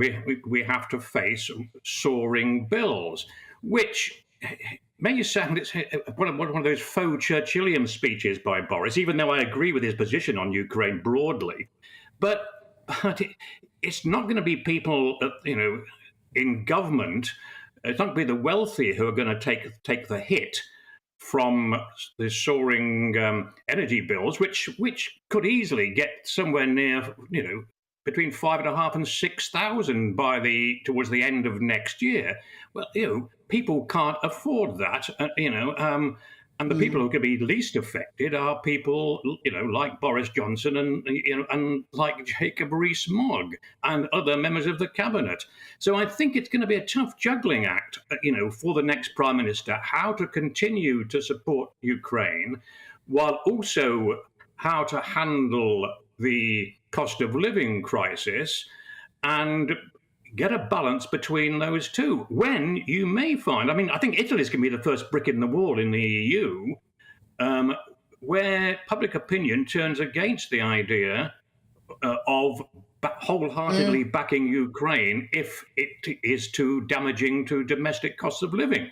And I think that is a real dilemma. And I don't think either of the candidates have yet actually addressed that. But I would hope that tonight's Norwich hustings, a member of the audience, even though it's the narrow audience of the Tory party membership, will ask a tough question on that. I mean, it is quite ridiculous that our next Prime Minister is going to be imposed on the nation by the unrepresentative, largely, quite wealthy, male, middle-aged and southern-based Tory party membership, which is no more than 160,000, which is less than half of 1% of the total British electorate. I think a general election should actually happen, and it's something which Liz Truss might, if she's the Prime Minister, might be tempted to gamble on before things get worse. But the polls at the moment would suggest she would lose heavily.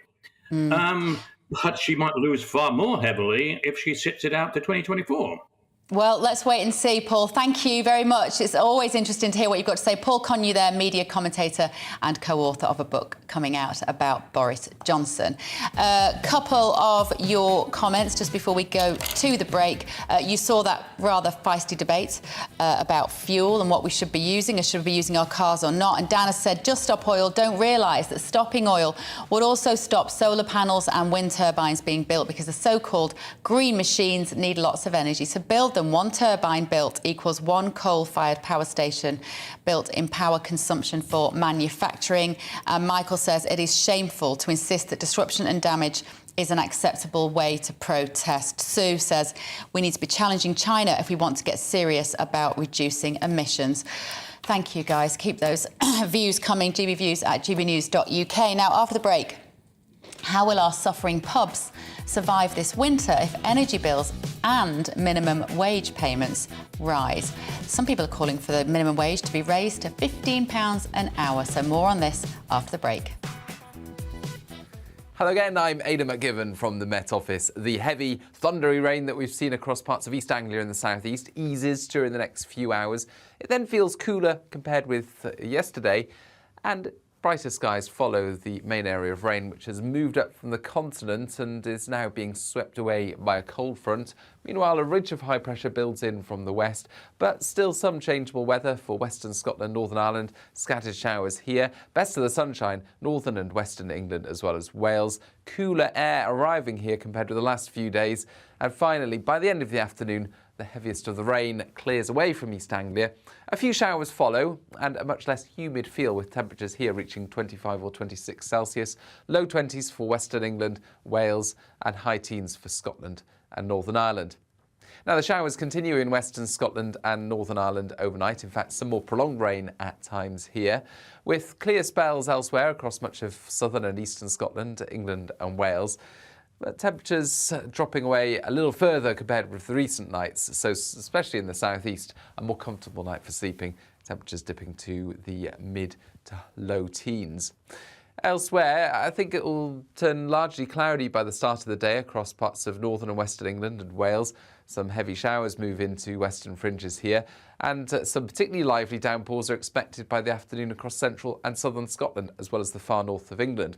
Elsewhere, sunny spells and temperatures at around average for the time of year, so low to mid-20s for England and Wales, high teens, low 20s for Scotland and Northern Ireland. But the heavy showers continue across central and southern Scotland into Friday evening. 1 or 2 showers for western parts of England as well as West Wales. Clear spells elsewhere. And as we head into the weekend, the weather tends to look a bit more settled as a ridge of high pressure builds. Many places see sunny spells, but there'll still be 1 or 2 showers.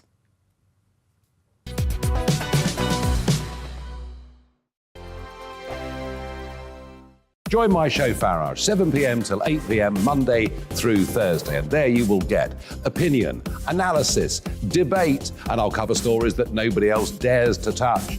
You've been cancelled. Join the club. Oh my goodness me. And then for the last 15 minutes, talking pints. We're over a drink. We have a civilised conversation with someone. We very often disagree, but we do it in a grown-up way. Come and join me on Farage.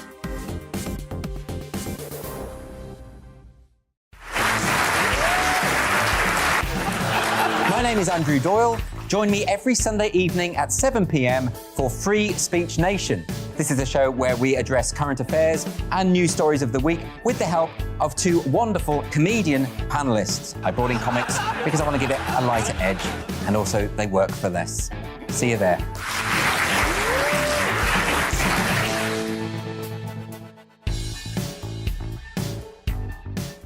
Hi there, it's Stephen and Anne. At breakfast from 6 a.m, you'll always be caught up with everything you need to know, the latest headlines, opinions and debates. We'll bring you the good news and the bad, but most of all, we're here for you. Remember, send in your views and let us know what you would like us to talk about. That's because we're your news channel. And every morning at 6 a.m, it's breakfast on GB News. I'm Dan Wootton. Join me Monday to Thursday from 9 to 11 for the feistiest and most fun news debate on TV, where free speech reigns. I'll bring you a sharp take on the day's biggest stories, bombshell newsmaker interviews, and A-list guests.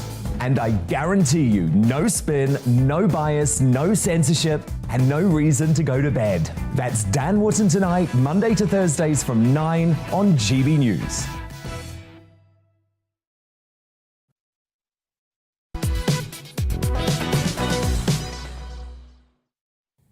Welcome back to GB News. It's 11:20. I am Bev Turner. Thank you for joining me. Now, a really bleak story. As many as 7 in 10 pubs believe they will be forced to shut their doors this winter as energy bills push their running costs through the roof. That's according to a survey from the Morning Advertiser, which reports that unless the government steps in to help, many of our pubs, bars and restaurants will not survive to see the new year. And now another potential blow. The Trades Union Congress is calling for the minimum wage to be raised from £9.50 an hour to £15. So how will the 30% of pubs that are looking to survive this winter fare if that was introduced? So joining me now is Michael Kill, CEO of the Nighttime Industries Association. Hiya, Michael. Thank you for joining me. It's like the perfect storm of pressure for hospitality. We thought lockdown was bad. This feels like 10 times worse.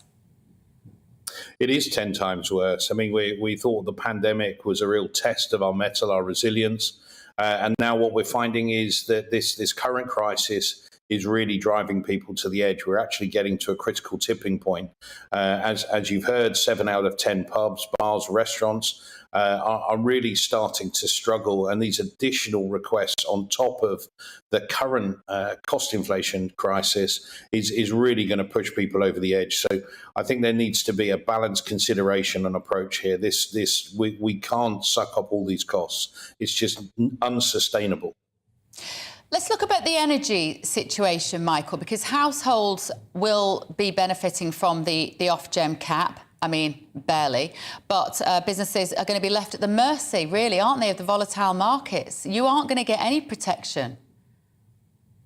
Well, we're driving hard through government for protection at the moment. As you know, there is no cap for commercial businesses, and that's something that we are trying to address at the moment. But just to give you a bit of an overview of exactly what people are facing, we've got a pub owner in London who's got several businesses. The company's wage bill has increased from 26 to 31% of turnover.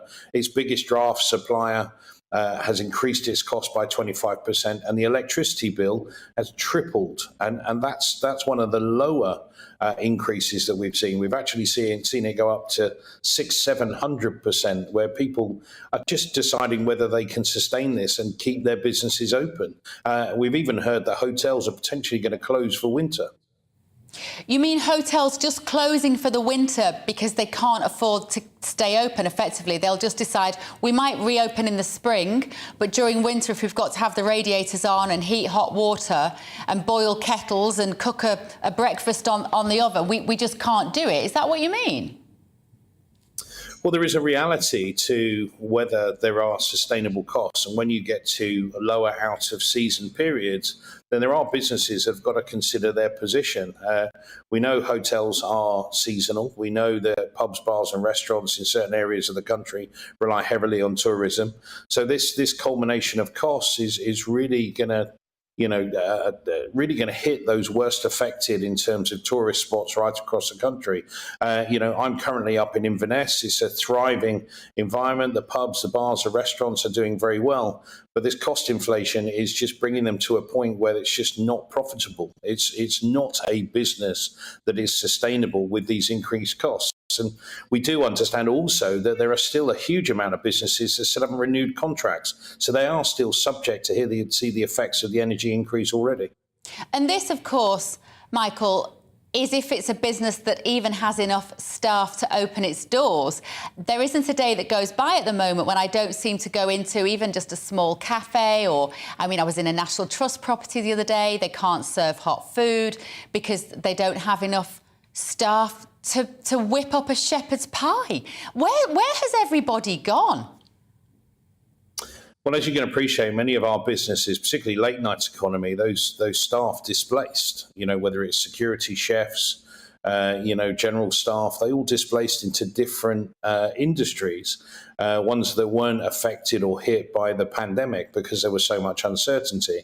So it's created a real challenge to get ourselves up to the pre-pandemic staffing levels in particular. And we were making some fantastic headway. But as you can appreciate, the recent crisis has made it very, very difficult and made it very competitive throughout different industries, particularly for the core of our sort of general staffing. So it's as you say, it's a perfect storm between costs being squeezed, consumer having less disposable income, and staffing, which has become tough again. As we move into, some of the busiest periods of the year, we're just not able to staff and service the levels of businesses that we have, on top of not being able to achieve the profitability because of the cost levels. Business owners, like people who are running pubs, running restaurants, running hotels, running nightclubs, what would it take, Michael, for them to push through this difficult winter? And what I mean by that is, would they be prepared to go into debt over the coming season with a view to thinking things would lift up spring, summer? Because if I was a pub owner right now and things were this tight, I'm not sure I could see the light at the end of the tunnel for next year? What reassurances could they get from the government? They might say, you know what, you might need to take on a bit of debt this winter, but don't worry, because come the spring, summer, everything will be back to normal. You'll be able to go about your business. People are going to have money in their pockets again, disposable income. Just weather this storm. What would it take for them to get into that mindset? The challenge you've got at the moment is the average debt per unit for businesses that we represent is about 133k from pandemic. As you can appreciate, moving into this area, you've got things like energy bills that are coming in where they're being requested for almost 6 months worth of security deposit for that energy supply. That's if they're able to be supplied. We're seeing business insurance go up by 100%. So we've got a huge array of things which are against us. Now, the challenge that we have for government is for us to be able to achieve a position where they can give us some financial headroom. The three things that we've been asking for, particularly around some of the specific types of businesses, are things like a 12.5% VAT position, which will help pubs, restaurants, events, hotels, etc. The business rates relief extension, which I think is significant. But the most important thing is an energy cap for businesses, particularly small, medium-sized enterprise businesses, so that they can sustain this very difficult period, because we haven't seen the worst of inflation at present. And as you know, with the 18% looming through some of the predictions in the press, there is a real concern for early to mid next year as well. Michael, I wish you all the best. Honestly, keep up the good work. It's such a tough time to be in that industry, and we need it. We need it as human beings. We need places to go, to meet others, to socialise, to get away from the stress of our jobs, to meet your potential spouse one day or whatever it is. And we cannot lose our pubs and restaurants and hospitality industries and clubs and hotels. We need it all. Thank you for your work, Michael. Michael, there, CEO of the Nighttime Industries Association. Let me know what you think. What would it mean for you if your local pub goes under this winter? GBviews at gbnews.uk. A lot of you have been getting in touch about all sorts of things, actually. The Tory leadership. Angie said, fishy Rishi. This is in response to Rishi Sunak trying to backpedal on his road in COVID lockdowns today. Fishy Rishi will say anything if he thinks it's what people want to hear, and he will do anything to push his agenda. He is not to be trusted. And I do hope that Liz Truss does not give him a seat in the cabinet, because he will only stab her in the back, just like he did Boris. A lot of you agreeing with that. Sue says, I am absolutely sure that Liz, on some level, is on the same level as true working class people. Sunak is not on that level. He doesn't realise how people in the North West operate or live their lives. He's far too above the reality of what working people exist and looking after their families is all about. And on the oil debate, you might have seen it got a little bit feisty. Ron has said vandalism is a form of violence, so a non-violent approach is a false statement. That I noticed that as well, Ron, actually. That did chime with me. He said we would all like to live on water power, sun power, wind power, but in the real world, that's what's missing, isn't it, often from this debate? We need people to get to work, carry on normal duties and deliveries, and vandalism is an offence, not a protest. They should be jailed, fined and given community service to put things right. Thank you very much for all of those. Now, after the break, some BTEC students, would you believe, are still waiting for their grades to come out after they were delayed. It was A-levels last week, of course, and the BTEC should have come out at the same time. And this could cause them to miss out on university places. But is that really a bad thing? I'm going to be looking into the hidden value of apprenticeships after these headlines.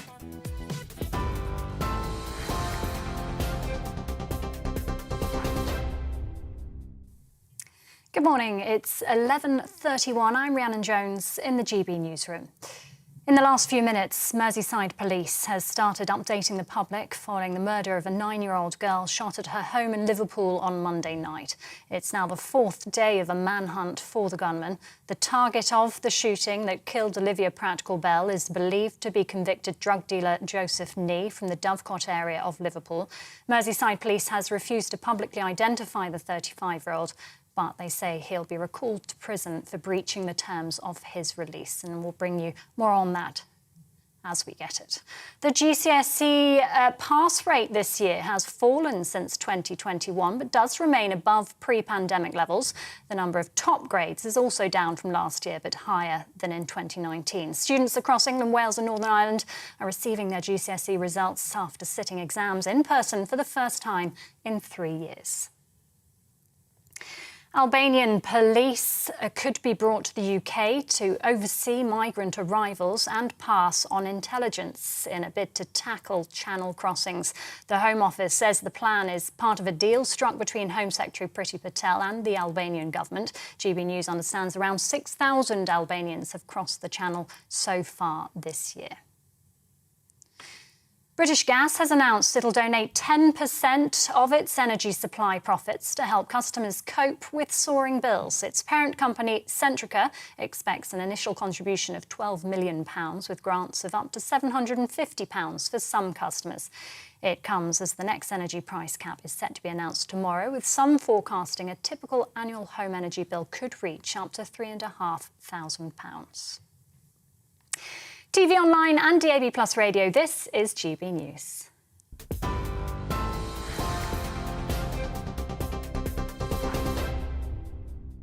Direct Bullion sponsors the Finance Report on GB News for gold and silver investment.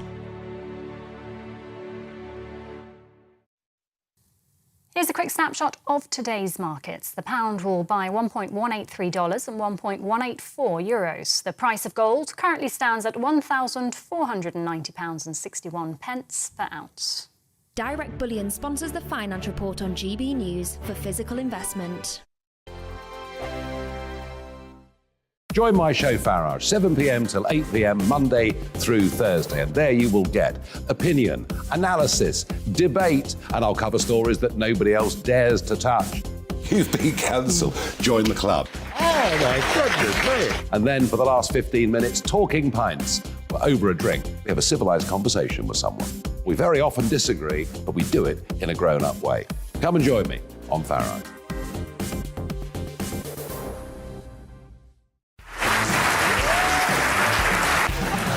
My name is Andrew Doyle. Join me every Sunday evening at 7 p.m. for Free Speech Nation. This is a show where we address current affairs and news stories of the week with the help of two wonderful comedian panellists. I brought in comics because I want to give it a lighter edge, and also they work for less. See you there.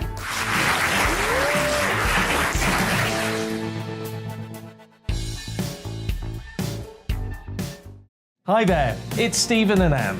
At breakfast from 6 a.m, you'll always be caught up with everything you need to know, the latest headlines, opinions and debates. We'll bring you the good news and the bad, but most of all, we're here for you. Remember, send in your views and let us know what you would like us to talk about.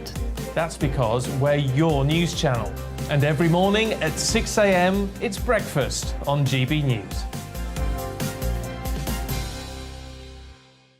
I'm Dan Wootton. Join me Monday to Thursday from 9 to 11 for the feistiest and most fun news debate on TV, where free speech reigns. I'll bring you a sharp take on the day's biggest stories, bombshell newsmaker interviews, and A-list guests.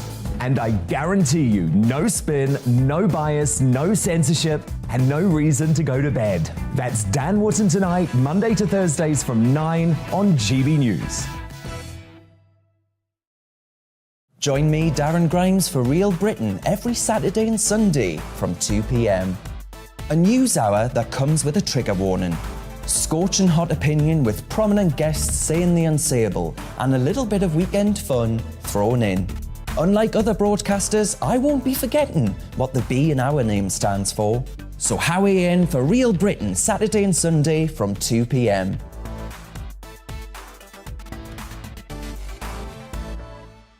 Hello, I'm Michelle Dewberry and you can join me every weekday 6 till 7 on Jubes and Kerr. Me and my panel will get stuck right into the day's events, and I can tell you, in fact, I can warn you, expect some robust debates, some strong opinions and perspectives from both sides of the fence. It's about you at home as well. I love to read out all of your comments, or at least as many as I can. So join me, Michelle Dewberry, Monday to Friday, 6 till 7 on Jubes and Kerr.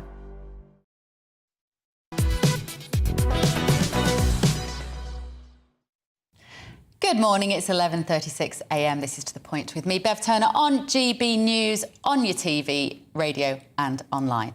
Now, thousands of BTEC students are still waiting for their grade results after they were delayed due to processing issues. Does anything work in this country anymore? This could be devastating for some students who are hoping to go to university, as the delayed results could mean that other students get places ahead of them. But is not going to university really the worst thing in the world that can happen to an ambitious young person? Well, joining me now is James Uffindell, CEO of Bryant Network. This is an organisation that helps young people develop key career skills whilst connecting them to internships and careers at more than 300 firms. Good morning to you. So, morning, Bev. Good morning, James. So have we got ourselves into a bit of a cultural mix-up here, where we always presume that going to university is absolutely the gold standard to which people should strive for, rather than opening our minds to the alternative? So first and foremost, congratulations to all the GCSE students who've got their results today. Absolutely fantastic news. I think you're spot on and 100% right. Research shows that 30 to 60% of graduates are in jobs that don't actually require a degree. And on top of that, we've got a huge skills crisis. And on top of that, obviously going to university involves racking up an average of about £50,000 worth of debt. So in a nutshell, I think you are spot on. And the UK has a lot of work to do if we're to fulfill our potential in a competitive global economy, and really make sure that the incredible talent we've got in the country really does fulfill its potential, both for itself and for the country as a whole. Because it wasn't always this way, James, of course. When did we start becoming obsessed with getting more people into universities rather than vocational studies or apprenticeships? Am I right in saying it was under Tony Blair, really, that massive push happened? You're absolutely right. It was under New Labour. So back in 1979, roughly about a third of people were only a third of people were kind of going to university. And then kind of New Labour set this kind of rather, you could argue, slightly kind of ambiguous, kind of bizarre target of half of all people should go to university. So absolutely right. It was a New Labour policy. And it drove a huge expansion of higher education. And in today's kind of modern economy, it's really exciting now to see the increased rise of apprenticeships. We've obviously this year had the first year of students doing levels, which are a new qualification. And we've had about 1,000 of those this year doing that, where students spend 45 days working at employers rather than doing A levels. And also those T levels are designed by employers. And everything suggests that we need more exposure to the world of work for our young people. We've got a huge crisis in the country. The digital skills economy, the digital skills shortage is projected to cost the UK economy about 180 billion over the next 10 years. So that's a huge cost, 180 billion pounds over the next 10 years. Okay. And we've got a position where 70% of graduates that haven't got the right digital skills to enter work. I'm so sorry to interrupt you, James, especially as I have an 18-year-old and I'd love your advice on apprenticeships. But if anybody wants to know more, do look up Bryant Network to find out a little bit more about what James does. We have to go to this press conference in Merseyside. I'm ever so sorry to interrupt you. Let's hear what the Merseyside police have to say about a number of shootings across Liverpool in recent weeks. Here you go.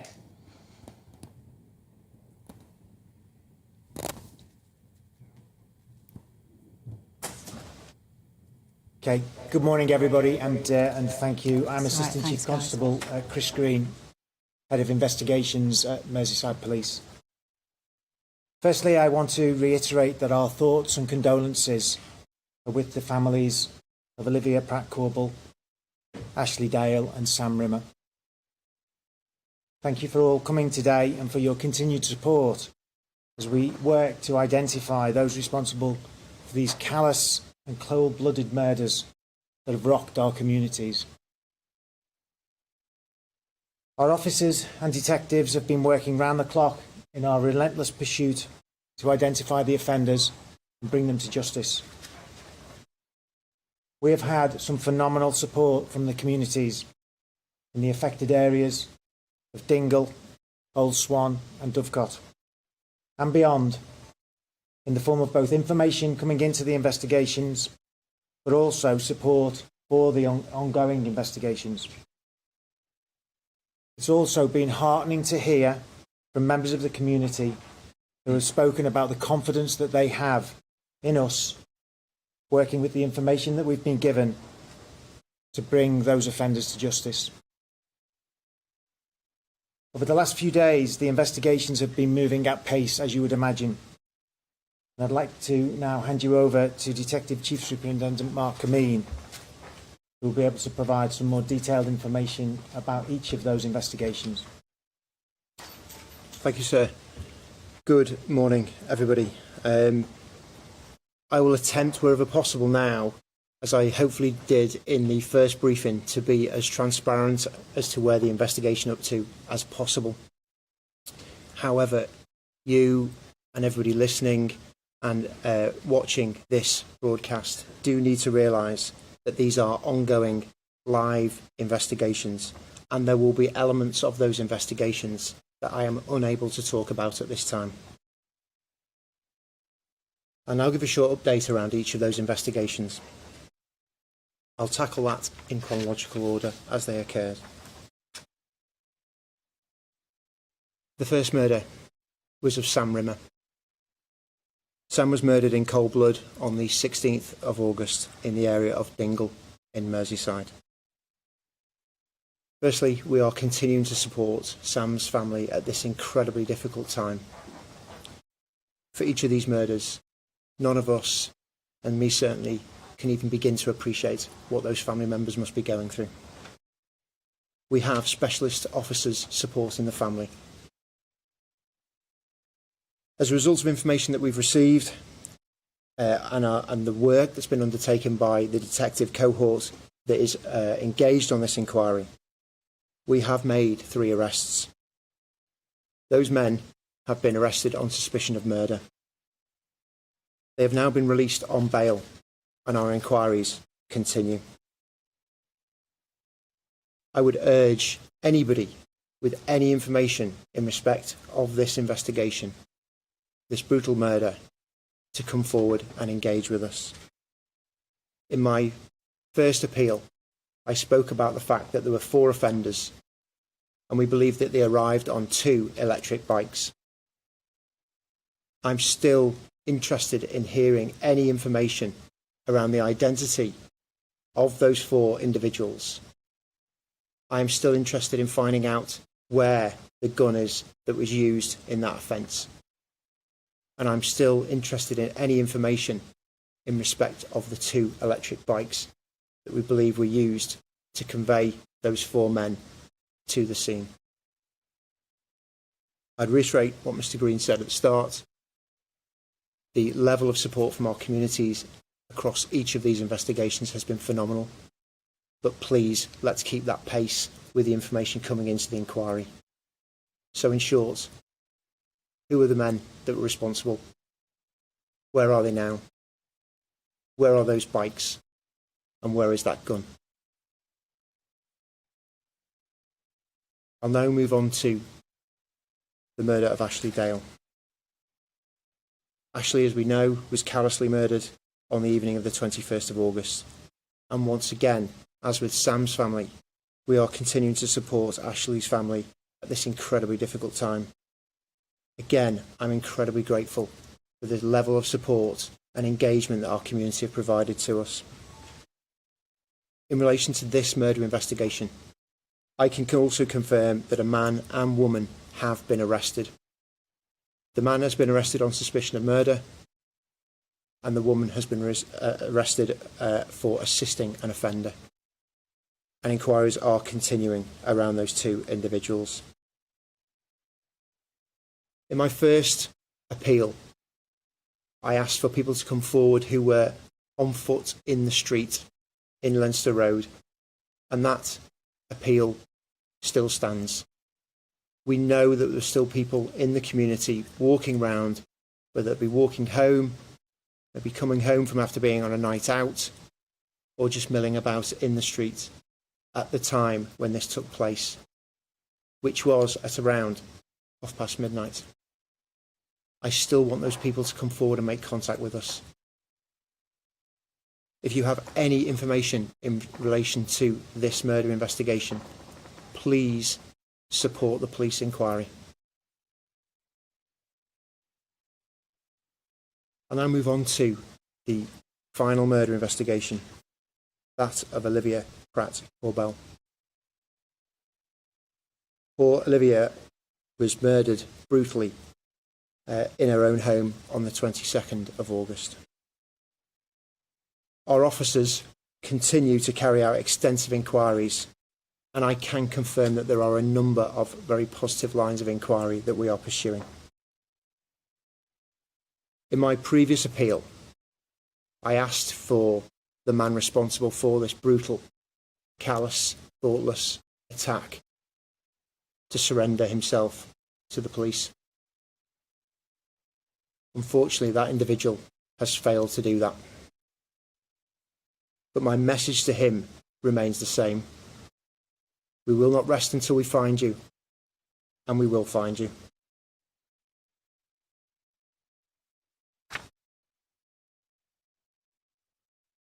Again, as I've said with the appeals around both Sam and Ashley, I cannot stress enough the importance of community engagement in solving each of these crimes. We've had a wealth of information and engagement, and I'm incredibly grateful for that. I can confirm that the 35-year-old man who was the target of this attack remains in hospital seeking treatment. I can also confirm that Merseyside Police, working with its partners, have caused that male's licence to be revoked, and he'll be returned to prison once his treatment has been finalised. I can also confirm and ask directly for communities to give us information for the second man that was in company with that 35-year-old man. And again, I can now confirm that we have identified that male. I've repeatedly asked for any information and help from our communities, and as I've said already in this conference, I am incredibly grateful for the sheer levels and volume of information that we've received so far. This level of engagement, this level of cooperation, and this level of working together simply must continue. I hope our communities have also seen some of our responses over the last few days to the information that they're providing. I also need to remind everybody around the MIP opportunity on our website. It's the major incident portal to upload CCTV and make contact with us directly through the MIP or indeed through Crime Stoppers on 0800 555 111. I would very much like to be able to provide further information at this time. However, and I hope everyone can understand, and as I said at the start, it's simply not appropriate to divulge anything further at this stage, as these are live investigations and we cannot do anything that would prejudice the outcome of them. I'd also say that these investigations are incredibly fast-paced and incredibly complex.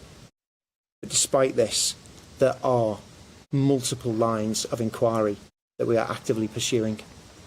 I'd like to reassure our communities that we are working relentlessly on each of those murder investigations, and those main lines of inquiry are being pursued effectively. I really do appreciate, as I've said repeatedly, the engagement we've had thus far. I'd ask for it to continue, and also I appreciate the support that we have had from the media as well. Thank you very much. Thank you. That was the Merseyside police representatives there. Matt Carmine, Detective Chief Superintendent, talking there at the end. They are, as they said, pursuing a number of very positive lines of inquiry as they hunt the gunman who killed a 9-year-old girl in Liverpool. They gave the update there on the investigation into what they call the brutal, callous and thoughtless attack. You're not kidding. So as we get any news, as he said, it's a fast-moving situation, and when we hear any more, we, of course, will bring it to you here on GB News. Now, moving on. The name Andrew Tate may not mean much to you now, but it probably means something if you have teenagers or even younger children in your life. And that's because his videos have amassed billions of views on sites such as TikTok, YouTube, Instagram and Facebook, despite the fact that as of yesterday, he has been banned from all of them. The 35-year-old former kickboxer's video range, they range in content from money-making tactics, workout routines, crypto investment tips, to ones where he calls women the property of men. He describes how he'd bring a machete to deal with anyone who cheated on him. He says a load of absolute nonsense, but where did he come from? Why is he so popular? And what does he tell us about the current cultural landscape in which we live and what it is to be a man in this world at the moment? Molly Ellenberg, research fellow at the Centre of Study for Violent Extremism, who's done extensive research into sexuality, identity and misogyny, joins me now. OK, so, Molly, I can't work out whether this guy is... I sometimes watch his videos, which were only alerted to me by my 18-year-old who said, Mum, you've got to see this guy. Now, he thinks he's an idiot and he thinks he's very... I can't work out sometimes if he's being funny, if he's actually taking himself seriously, or if he's a satirical act with some of the stuff that he says about women. What's your interpretation of him? There's definitely a shock factor there. He certainly has a large platform. He has been caught on video, beating a woman, though there's dispute over whether or not that was consensual. But it's possible that he means some of it to be, just for shock. But the problem with it is that he's so popular and people take him seriously. And so that level of responsibility is still there if somebody else sees the video and decides that that's how they're supposed to treat women. You see, he has a lot of women in his videos. We're watching them now. He talks to a lot of women. He talks about the fact that women just need to marry well. It's easy for women. He talks about women being the property of men. I mean, he's an arrogant idiot, isn't he, really, Molly? But is he dangerous, though, would you say? Yes, I mean, just in terms of his platform and those views that are encouraging to other, particularly young, preteen, teenage boys who see him and hear him and decide that they want to be like him, right? Because the rest of his channel that's not about women is about making yourself into this alpha male with, in terms of financial status, working out, eating healthy. And so if they see his entire platform as how to live your life, then that can lead them to, commit intimate partner violence, domestic violence, and just, other types of misogynistic actions. But of course, we don't have much time, Molly, because we obviously had to take that press conference. But one might argue there are a lot of bad influence on the internet of all sorts of shades of religion or politics or gender. Why should he be banned when there are other things? I personally, as an advocate of free speech, I wouldn't want to see him banned. And as a feminist, I find that I'm very conflicted about that. But I think we have to put free speech above anything, don't we? Generally, and there's this saying about, free speech ends, where my face begins, or the free speech of your fist ends where my face begins, right? So as long as he's just talking, there are plenty of people online that talk and say things that we totally disagree with and even find offensive. But when they're directly promoting violence, saying that I would chop off the head of somebody who is cheating on me, then that's more than just free speech. Well, I would love to pick this up with you again, Molly, when we have more time. Molly Ellenberg there. Do talk to your kids to see if they are familiar with this guy and see what their take on it is. I always think that's a useful way to go about it. I'm going to be back on your telly at 2 o'clock, sitting in for Alex Phillips, who's away today. But up next, the briefing with Gloria. Hello again, I'm Ada McGibbon from the Met Office. The heavy, thundery rain that we've seen across parts of East Anglia and the southeast eases during the next few hours. It then feels cooler compared with yesterday, and Brighter skies follow the main area of rain, which has moved up from the continent and is now being swept away by a cold front. Meanwhile, a ridge of high pressure builds in from the west, but still some changeable weather for western Scotland, Northern Ireland, scattered showers here. Best of the sunshine, northern and western England as well as Wales. Cooler air arriving here compared with the last few days. And finally, by the end of the afternoon, the heaviest of the rain clears away from East Anglia. A few showers follow and a much less humid feel, with temperatures here reaching 25 or 26 Celsius, low 20s for Western England, Wales and high teens for Scotland and Northern Ireland. Now, the showers continue in Western Scotland and Northern Ireland overnight. In fact, some more prolonged rain at times here, with clear spells elsewhere across much of southern and eastern Scotland, England and Wales. But temperatures dropping away a little further compared with the recent nights, so especially in the southeast, a more comfortable night for sleeping. Temperatures dipping to the mid to low teens. Elsewhere, I think it will turn largely cloudy by the start of the day across parts of northern and western England and Wales. Some heavy showers move into western fringes here, and some particularly lively downpours are expected by the afternoon across central and southern Scotland, as well as the far north of England. Elsewhere, sunny spells and temperatures at around average for the time of year, so low to mid-20s for England and Wales, high teens, low 20s for Scotland and Northern Ireland. But the heavy showers continue across central and southern Scotland into Friday evening. 1 or 2 showers for western parts of England as well as West Wales. Clear spells elsewhere.